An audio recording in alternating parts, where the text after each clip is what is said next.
A positive engage video? I'm not a hater and just have nuanced opinions? Crazy. Hello, Nick from Loftus here, and this is the latest video in my Engage Retrospective series. As I said in my last video, even though I don't like Engage that much, I'm not a huge fan of it, this is the thing I have to give it props and credit for, because not many games in the series have pulled this off well. Not Thracia, not Fates, and not Three Houses. Engage saved staff units. Let me explain. The healer class is pretty much just a class of convenience. It's perfectly feasible to do no healer runs thanks to vulnerability skills and other sources of passive healing. Healers basically prevented you from wasting a turn with your main DPS by not having to use a vulnerability. That was the extent of their utility. However, sometimes there's legitimately nothing for your main DPS to do on their player phase, since most games incentivize enemy phase strategies anyways. So again, wasting your DPS's player phase is not actually a huge deal most of the time.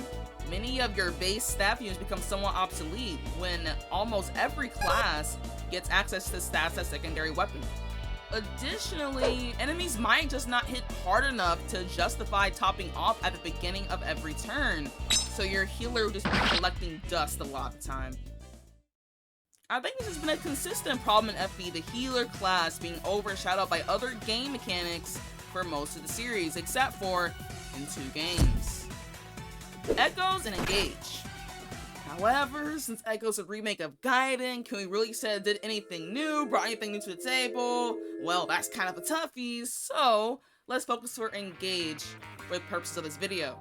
So what did Engage do right? Well, when it comes down to it, staff units did way more than just heal. Yep, if you aren't gonna get rid of skills and items, you have to shift the identity of the healer from just healing into other utility options. And Engage does just that with the key adept, the refinements of the staff arsenal, and game balance that complements these changes. The key adaptability, which is tied to healer classes for all intents and purposes, that shit is not a real thing on Seedall. Come on now. Is another useful option in Fire Emblem Engage. However, it's definitely the least memorable of these changes due to its poor compatibility with the rest of the game's mechanics. It saw most of its usage in the early game when you don't have a ton of resources and units. It's a perfectly viable option before you can access the Lucina Ring. I cannot attest to the relevance of the key ability through the rest of the game, because the Lucina Ring completely replaces its niche in my opinion, and is generally more reliable. Let's break this down. So you have 4 units around the key adept user, and 4 units around Lucina. So, one person hits the person with Song Behind Shield. Everyone is still protected, including the person that was still hit for the rest of the enemy phase. But the key adept user, after one of them gets it, everyone is fucked. So this is why I'm saying the Lucina Ring is generally more reliable. Yes, Lucina Ring has some chance-basedness to it, but this is a game of turn wheel. Come on now. Let's be fucking for real. Additionally, you will most likely not be able to do this 2 times in a row because of the HP condition associated with using the key adaptability. So Fram has to be at 100% HP, so since she blocked an attack on the previous turn, she's not going to be at full HP, so she can't pop it off again. So she's going to have to use the vulnerability or something like that to heal back up to full, or heal someone to heal back up to full. Additionally, Fram can level up, and then she won't be at 100% HP anymore, so then you can't use it that turn either. Essentially, I like the key adaptability as a concept, has a way to expand the utility of healing classes, but I feel like it's not properly integrated enough to be a long-lasting tool within the game's meta, due to it being clunky and a lot of the time straight up unoptimal to use. But who cares about blocking attacks with your staff units when you could just screw over the enemy with staves so they don't get that far in the first place? If you're liking the video so far, how I lay it down so to speak, like and subscribe. If you are really rocking with it, consider getting up to hijinks in the Discord server so we can host Emblem Feud again. And why might someone be embarrassed to say they are a Fire Emblem fan? Give me incest. Anyways, back to the video. Utility staves are truly what gave healers the groove back. It gives healers a lot of strategic options to protect the party when there isn't always a guy for them to heal.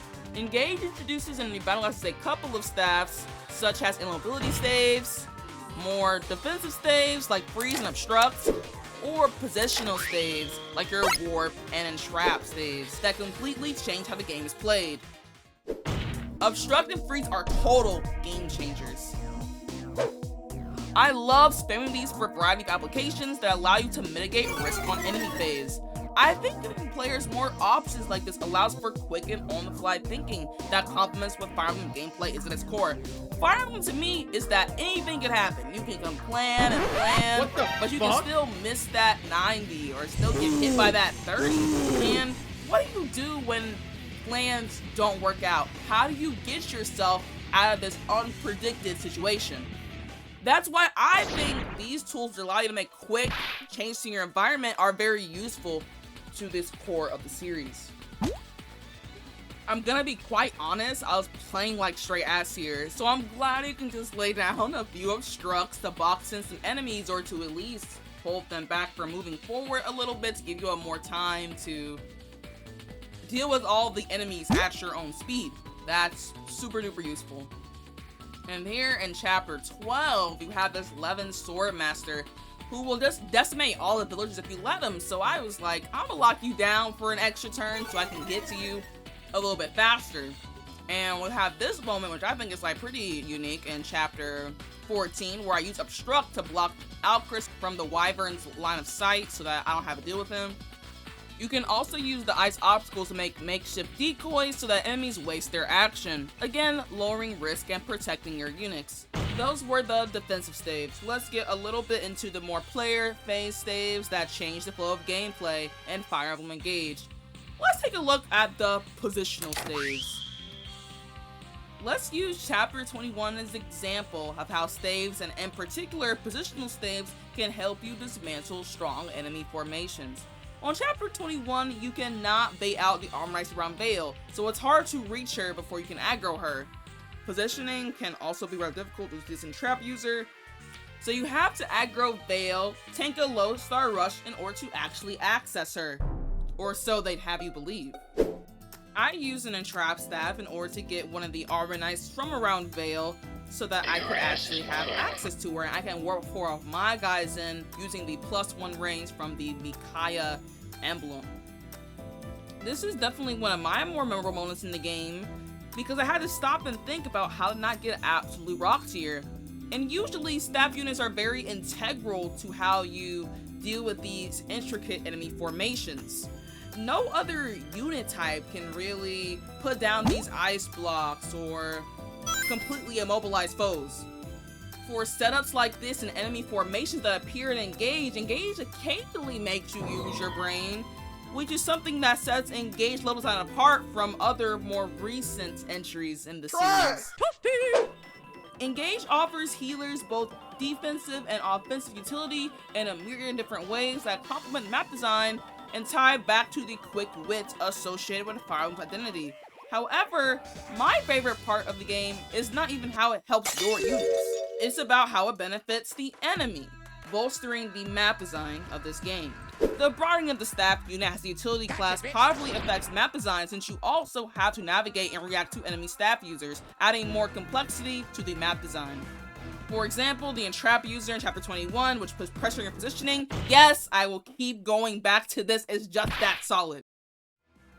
The freeze staff user in chapter 11. I love this one since the goal is to escape and finish the chapter as quickly as possible before you get overwhelmed from the back. This freeze staff user comes in direct opposition to that goal by casting freeze on you if you don't get out of the race quick enough. This is an excellent way to propel the player's momentum forward by instilling some urgency. It's a great mini challenge for this level. Another example of interest is the staffer in the Greed chapter, which uses an entrap staff to break your formation in order to put you in a den of hungry wolves. Bark, bark, bitch. That's a whole nigga. You have to figure out how to navigate this staff user in order to press forward. On the Byleth Paralog, the use of warp is pretty vital to the enemy strategy to put more pressure on you while you try to take down Byleth and protect the crest stones. And I think while key adepts are pretty scuffed concepts for the player, they're pretty viable to enemy formations as it protects other enemies from your attacks, making them harder to one-turn without the application of AoE damage. The main takeaway here is that enemy staff units are being used to create setbacks for the player so that it's not just an easy march towards the boss. They slow you, put pressure, and put you in very insecure situations. They put you through a momentary setback that you have to strategize around. Like, what? We're strategizing in Fire Emblem? We're using our god-given frontal lobe? Like, what the fuck? Again, Fire Emblem Engage has plenty of things I dislike about the gameplay, and as I mentioned in my last video, I really was not a fan of the half-assed fan service, but I don't think that Engage's flaws can take away from some of the better gameplay innovations that the series has failed to nail for years, making the staff unit a broader utility class with various options to buff the party or sabotage the enemy. And because Engage is so player phase oriented, you can't use vulneraries. Even their healing has extra significance in this game versus other games. Yes, status stays have existed before, but in this entry they are so central to the experience, whereas in other games they were not. For example, Fire Emblem 7, the utility stays in this game can largely be ignored, and they don't really complement level design. There's no reason to use Berserk Stab, there's no reason to use Silence, and in other games you can use Warp for pretty niche warp skipping. But none as interesting or in-depth as what Engage has presented, in giving the staffer an identity outside of chip healing for experience. These tools allow you to play new strategies, unlike the Emblem rings that can actually see affecting game design trends in future installments. So it does make me somewhat hopeful for the future of map design going forward. I could see Fire Emblem becoming like a triangle strategy, like one of those modern legendary SRPGs. This is an excellent step in that direction, since we're actually getting more strategy into it. Other Fire Emblem games, you've got a lot of different things you can do. You kind of all just the same thing. You march towards the boss, you kill them with your strongest character, and that's about it. But in Engage, we're using staff units in order to get past certain hurdles or to create hurdles for the player to make that trip to the boss or the map objective a little bit harder. So this is why Engage is truly interesting to me, for the levels that actually have this principle. Gotcha. Like, we're not there yet. I'm saying we could get there eventually, but every single level is not exactly like Chapter 21. I want more moments like this, more chapters like that that are making me think and use my brain a little bit more. But this is a good evolution, and I definitely look forward to what Intelligent Systems has in the future in order to strengthen the strategic backbone of the series. Subscribe, man! Okay, that was a lot. Full disclosure, I deleted all of my shit, so I had to completely redo all of this, all the recording for this. But thank you so much for making it to the end. I appreciate it. If there's any other topics on Engage to me cover, let me know. Some stuff is not super important to my Engage Retrospective series, so I don't plan on covering it unless people want me to get into some of the other things that I talk about the gameplay. Then I will. Just let me know. Make a comment, etc. Yeah. Until next time, guys. Laters.